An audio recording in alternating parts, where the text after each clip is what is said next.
नमस्कार, मैं हूं आपके साथ अनुष्का और आप देख रहे हैं स्काई इंडिया टीवी।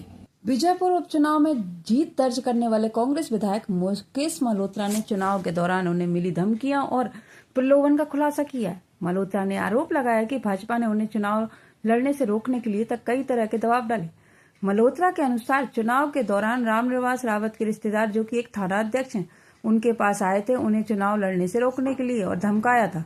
उन्होंने मल्होत्रा को 5 करोड़ रुपए का ऑफर भी दिया था। इसके अलावा भाजपा ने उन्हें मारने की भी कोशिश की। मल्होत्रा ने यह भी आरोप लगाया है कि पुलिस और अन्य अधिकारी भाजपा के इशारे पर काम कर रहे थे।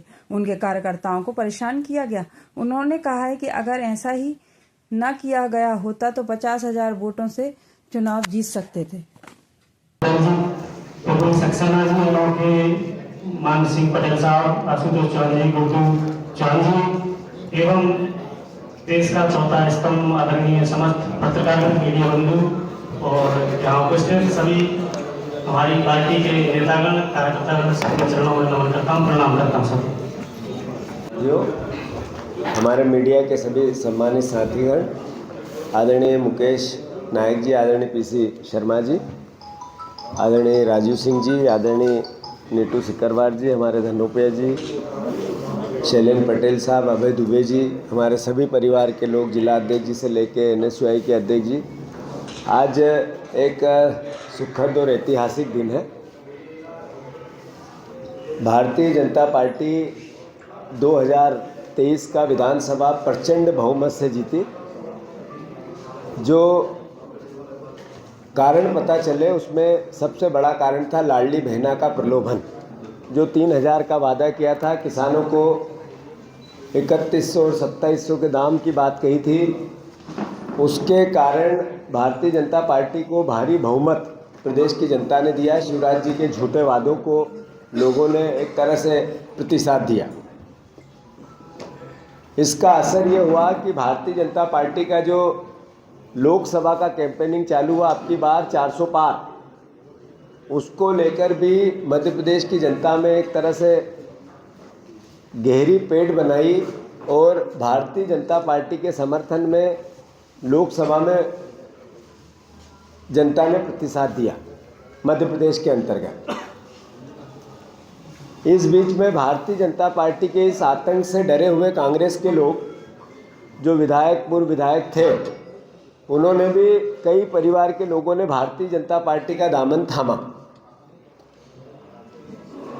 देश में पहली बार ऐसा हुआ कि पूरी सरकार, पूरे अधिकारी, कलेक्टर, कमिश्नर, पुलिस, खनिज अधिकारी, परिवहन अधिकारी सिर्फ एक काम में लगे कि किसके किसके कांग्रेस के नेता के क्या क्या लूप होल है, उनको भारतीय जनता पार्टी ज्वाइन कराना, उसके कागज निकालो, उस पर कार्रवाई करो और भारतीय जनता पार्टी के नेताओं को दो। तो रोज़ वो 2, 3, 4 लोगों का बीजेपी में पदार्पण करा रहे थे। ऐसे में ही रामनिवास रावत जी भी अपनी कॉलेज की लीज हो, भाइयों को RTO में ले जाने की बात हो, पेट्रोल पंप की शुरुआत करने की बात हो, मार्केट एक उन्होंने बना रखा था वहाँ, उस मार्केट का अवैध मार्केट था असल में, वो है अभी, उसको भी बचाने की बात हो या कई कारण हो, आई डोंट नो, पर ऐसे कई कारण से रामनिवास जी ने भी मंत्री पद को आत्मसात किया और अपनी सब प्रॉपर्टी बचाई। ये सब घटनाक्रम प्रदेश की जनता और यहाँ के परिवार के लोग बहुत गहराई से देख रहे थे।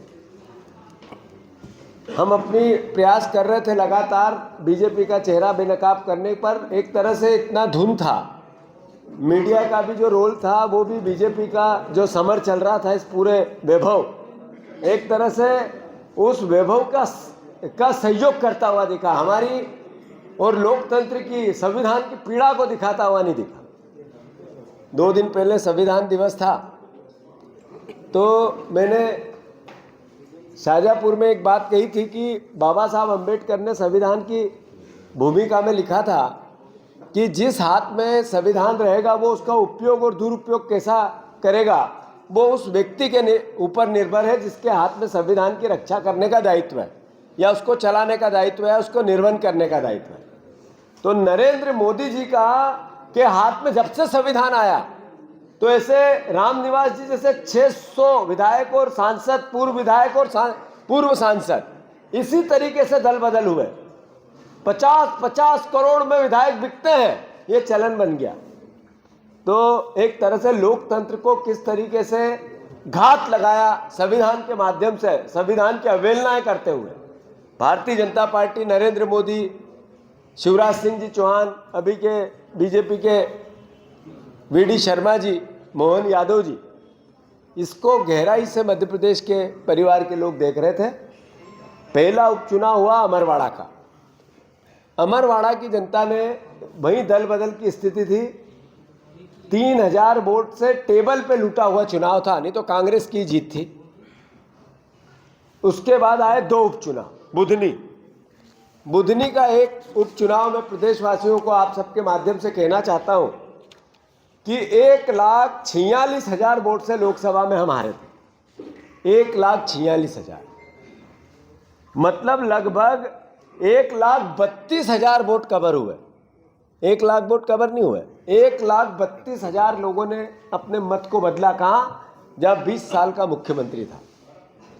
यानी परिवर्तन 95 टाइम्स लोगों के मानसिकता में चेंज आया।